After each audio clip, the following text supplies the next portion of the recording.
जय हिंद दोस्तों। तो चलिए, शिक्षक दिवस की ढेर सारी शुभकामनाएं। तो आज हम लोग 5 सितंबर यानी 5 सितंबर के दिन शिक्षक दिवस के रूप में मनाते हैं। जो आपके एक इसके पीछे की कहानी बहुत बड़ी सारी है कि पहले तो आपके सर्वपल्ली राधाकृष्णन को नमस्कार, जिन्होंने बहुत सारे शिक्षा के रूप में योगदान बहुत सारे दिए हैं, और उनके ही बारे में हम कुछ थोड़ा चंद लाइन आपको बताने जा रहे हैं। तो देखिए, पहले आपको सर्वपल्ली राधाकृष्णन के बारे में हमको जानकारी प्राप्त करना है। उनका जन्म आपका 5 सितंबर 1888 ईस्वी को हुआ था और उनका जन्म स्थान तमिलनाडु के तिरुतनी ग्राम में हुआ था। यानी तमिलनाडु में एक छोटे से एक गाँव है तिरुतनी नाम का स्थान, वहीं उनका जन्म हुआ था आपके सर्वपल्ली राधाकृष्णन का। उसके बाद उनके पिताजी का नाम वीरास्वामी था, जो एक आपको ज़मींदार कह सकते हैं, छोटा सा ज़मींदार टाइप के व्यक्ति थे। और वो बहुत ही, मान के चलिए कि बहुत फेमस व्यक्ति भी नहीं थे, और उनके पास बहुत सारे पैसे भी उपलब्ध नहीं थे। तो उनका जो ये पुत्र थे सर्वपल्ली राधाकृष्णन ने, तो उन्होंने अपने स्कॉलरशिप के दम पर ही आगे की पढ़ाई की है, और बहुत सारे शिक्षा के प्रति उनके योगदान रहा है।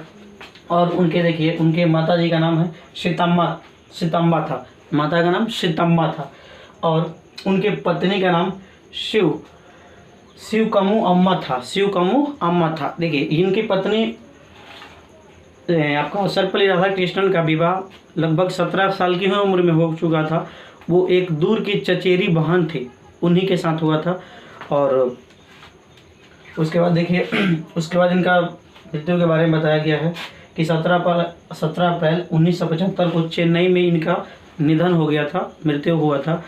देखिए, पहले तो हम लोग अब थोड़ी सी जानकारी और भी बताते हैं आपको कि उपराष्ट्रपति, यानी यहाँ पे आपको उपराष्ट्रपति 1952 से 1962 तक लगभग 10 सालों तक उपराष्ट्रपति अपने देश के बने रहे। और आपको राष्ट्रपति के पद भी 1962 से 1967 तक रहे थे, है ना। यानी लगभग 5 सालों तक राष्ट्रपति के कार्यकाल किए। और उसके पहले यानी आपको 1952 से लेकर 1962 तक लगभग 10 सालों तक वो उपराष्ट्रपति के पद पर रहे। तो आप जान सकते हैं कि कितने छोटे, यानी शिक्षक के पद से होते हुए उतना आपके देश के सर्वोच्च पद आपका राष्ट्रपति होता है, और वहाँ तक पहुँच गए।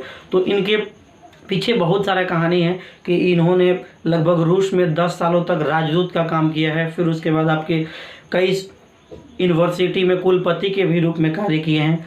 तो इनका शिक्षा के रूप में इनका योगदान बहुत सारा रहा। तो इसलिए इनके जन्मदिन को उपलक्ष्य में हम 5 सितंबर को मनाते हैं। और इसके भी पीछे एक कारण था कि इनके जो शिष्य थे, इनके जन्मदिन को मनाने के लिए उत्सुक रहे। और उसी दिन से और इनसे पूछा गया कि आपको ये बहुत बड़े व्यक्ति हो चुके थे, तो इनसे पूछा गया कि आपको क्या चाहिए। तो वो बताया कि अगर शिक्षकों के प्रति अगर कुछ सम्मान है, शिक्षकों को सम्मान देने के रूप में एक हमारे जन्मदिन को ही यानी 5 सितंबर को शिक्षक दिवस के रूप में मनाया जाए। तो यही मेरी अभिलाषा है। ये सरकार से गुहार किए, तो इन्होंने ये पारित कर दिया कि एक शिक्षक दिवस के रूप में इनको 5 सितंबर को ही मनाया जाता है, इनके जन्मदिन के रूप में। चलिए, इनको भारत रत्न 1954 ईस्वी में दिया गया था। शिक्षा के प्रति इनका बहुत सारा योगदान रहा। शिक्षा एक ऐसी चीज़ है जिसके पास जितना होता है ना, वो उतना ही ये कभी घटने वाली चीज़ नहीं है। धन दौलत आप कितना भी कमाइए, ये एक दिन एक सीमित होगा, एक दायरे में रहेगा, वो आपको घटित हो सकता है। लेकिन शिक्षा ही एक ऐसी चीज़ है कि आपको कुछ भी आपके पास नहीं रहेगा, लेकिन ये आपके पास रहे तो आप कुछ भी कर सकते हैं।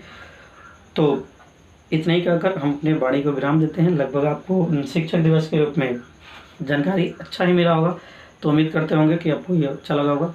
चलिए, जय हिंद।